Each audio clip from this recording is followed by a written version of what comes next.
പരിശുദ്ധ സ്വർണം വിശ്വസ്ത കരങ്ങളിലൂടെ JJ Gold and Diamonds, പുത്തൻപള്ളിക്ക് പിൻവശം, പള്ളിക്കുളം റോഡ്, തൃശൂർ.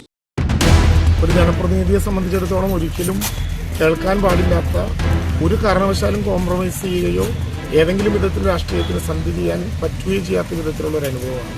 ഒരു കേസല്ല, 3 കേസുകൾ തുടർച്ചയായി സമാന സാധ്യതകളുള്ള, സമാന അനുഭവങ്ങളുള്ള 3 കേസുകൾ.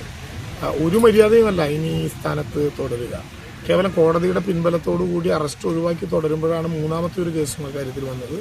ഇത് കേരളത്തിലെ ഏതെങ്കിലും ഒരു രാഷ്ട്രീയ പാർട്ടിക്ക് മാത്രം അപമാനം ഉണ്ടാക്കുന്ന കാര്യമല്ല, ജനാധിപത്യ കേരളത്തിന്, നാളെ നമ്മുടെ കുട്ടികൾ പഠിക്കേണ്ട ജനാധിപത്യ കേരളത്തിൻ്റെ ചരിത്രത്തിൽ ഇത്തരത്തിലൊരു അപമാനം ഇല്ലാതെ നോക്കേണ്ടത് സ്വാഭാവികമായിട്ടും ഓരോരുത്തരുടെയും നൈതികതയുമായി ബന്ധപ്പെട്ട പ്രശ്നമാണെങ്കിലും ശക്തമായിട്ടുള്ള നിലപാട് ആ കാര്യത്തിൽ എടുക്കാൻ ബന്ധപ്പെട്ട ആളുകൾ തയ്യാറാക്കണം. MLA സ്ഥാനം രാജിവെക്കുകയല്ലാതെ മറ്റൊരു മാർഗവും മുമ്പിലില്ല. MLA സ്ഥാനം രാജിവെക്കേണ്ടത് വ്യക്തിയുടെ ആവശ്യമാണ് എന്ന് അദ്ദേഹത്തെ പിന്തുണച്ച, അദ്ദേഹത്തിന് ചിഹ്നം കൊടുത്ത പാർട്ടി പറയുന്നതും യാതൊരു മര്യാദയല്ല. കാരണം ആ ചിഹ്നത്തെ കേന്ദ്രീകരിച്ചുകൊണ്ടാണ് തെരഞ്ഞെടുപ്പിൽ വോട്ട് സംഭവിച്ചത്. അതുകൊണ്ട് കർശനമായിട്ടുള്ള ആവശ്യം ഉന്നയിച്ച് രാജിവെച്ചുകൊണ്ട് കേരളത്തിന് മാതൃകയാകണം.